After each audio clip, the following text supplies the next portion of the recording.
was the first mitzvah, the first test he had. He failed. Didn't eat from that tree. Yeah, and he failed. So he didn't. It's brought down in the Gemara that had he not failed, God was going to bring the Messiah at that time. Right. And he was going to do the whole thing out right then. But he failed, and that was it. And he was like, okay, I'll wait around for somebody. God says, I'll wait around for somebody to come along and want to follow my Torah. Yeah. And I'm going to hold it back as a treasured gift. Yeah. It's going to be a gift. It's going to be like, I'm going to put this thing away. It's going to be like, it's like, the Gemara talks about this, and it says, or I think it's the Medrash talks about this. It talks about how a man might, when he's a young man, spend like a lot of money and buy like a beautiful ring or some jewels, and he'll put them away, and he says, when the right woman comes along, I'll give this beautiful thing. I did that. I just thought about that. But I did it a different way.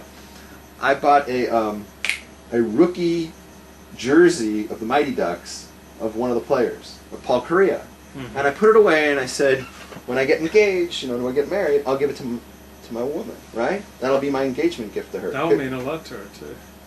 Well, if she was a hockey fan. Yeah. And because Jews don't do engagement rings. We don't do engagement rings. Right. There's a halakhic reason for that, but I don't want to get into that. Instead, you can give them like a gift of something. So I put this away, and I said, okay, whoever is the lucky girl is going to get that thing. And then when I got engaged, they gave it to her. Oh, you got bugs behind me, man. It's going to be on TV. Oh, I got some cobwebs, too. And I gave it to her. So it's the same concept. So God put aside the Torah, and he put it away until somebody came along to take it. And it took 20 generations from Adam before Abraham showed up. What's so funny? Nothing on this thing. Okay, it took 20 generations from Adam to Abraham. Yeah. And Abraham showed up, and he was the first person that searched out God and said, hey, I want to follow you.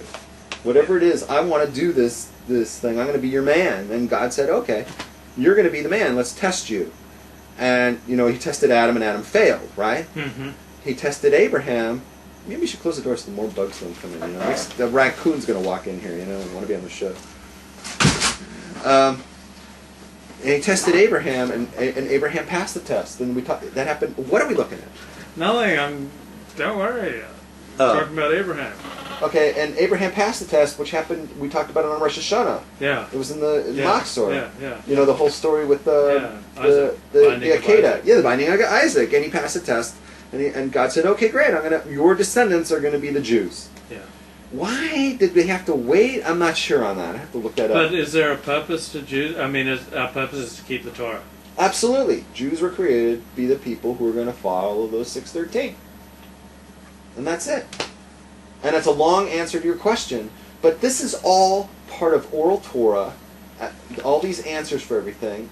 This is Torah philosophy. Okay? So to say that, no, there's no Torah philosophy, there's no epistemology, there's no ontology, there's no discography, right? It's just ridiculous. So, you know what? We'll let Greg be the judge. Greg, I ask you a second question. Does that satisfy as Torah philosophy? Did we fulfill your requirement to talk about ontology and epistemology? Okay? Because this guy here, ZZ Top, claims that Torah has no philosophy. It has very little. Greeks invented philosophy. So what did I just do? I just pulled all this out of my ass? Did I just pull all this out of my ass? Right? I'm the spaceman. It's more like stories rather than a philosophy, but... Don't listen to this guy. He'll just confuse you. Now, Greg Leake writes, I wonder whether the deterioration of religion is because of external forces, because the more traditional ways we conducted religion drove people away. In other words, is what is occurring now that we so dislike a product of our not being able to deliver the spiritual substance that people require to stay engaged in the way we would wish them to? Can you repeat that, please? My brain is like a pretzel trying to. This is how Goyim talk. No, it's just no offense to Greg. I just don't understand that sentence. Try it again. And I was paying attention, just doesn't register. I wonder whether the deterioration of religion is because of external forces, because the more traditional and conservative ways we conducted religion previously drove people away. So what is occurring now that we so dislike, product of our not being able to deliver the spiritual substance people require to stay engaged in the way we wish them to? Is he asking for people to water down religion? Well, he's wondering if the traditional ways we're doing things have worked, if most people have left traditional religion. Wait, whoa! I don't accept that as a fact. That's not a given. What's happening?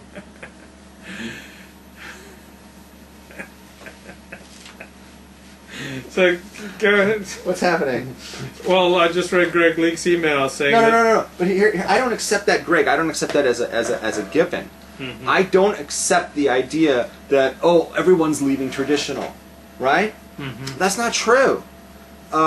Here I'm going to throw some facts that you're not aware of.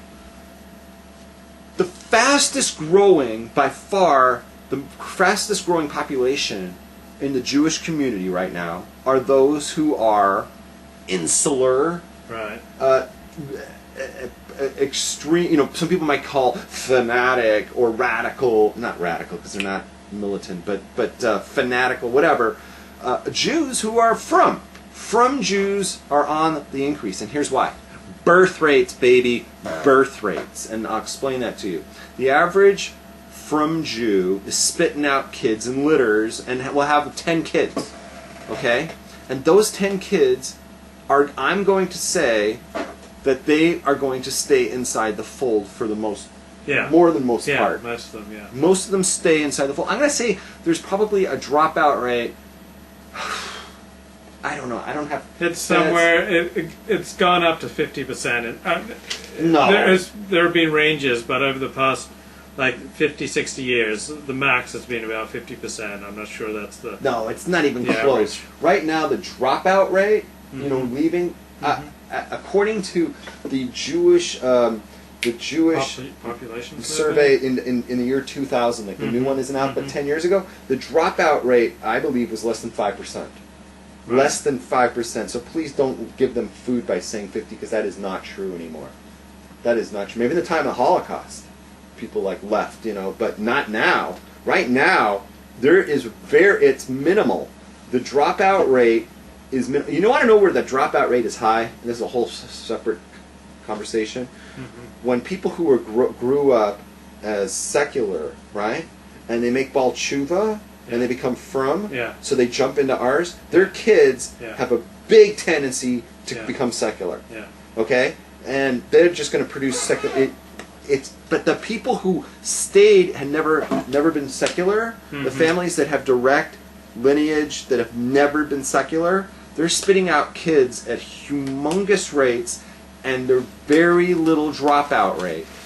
And in a very short amount of time, you're going to see, because you're going to have no choice but to see it, that the majority of the Jewry worldwide and in America is going to be Frummies. And maybe a generation or two after that, we're going to be 95% of all Jews in America are going to look and dress like me. And it's just because of birth rates and because there's a very small dropout percentage. And that's the truth. What I didn't understand, though, is why is Kansas City Chiefs leading the San Diego Chargers 21-7? Because the Chargers don't have a coach. He's they just ran back a punt for 90 yards. He's a moron. For a touchdown. He's a moron. It's hard for me to get behind the San Diego Chargers. I told you I grew up with them, right? But it's hard for me to get behind them because it's a letdown. They have tremendous talent individual-wise. They will never win a Super Bowl as long as Norv Turner, and they're just going to replace him with another idiot because the idiots are upstairs. Teams in football, it's the brains. It's determine what's going to happen. If the owner is an idiot, he hires an idiot general manager who hires an idiot head coach, you're not going anywhere. And that's the problem that the Chargers suffer from.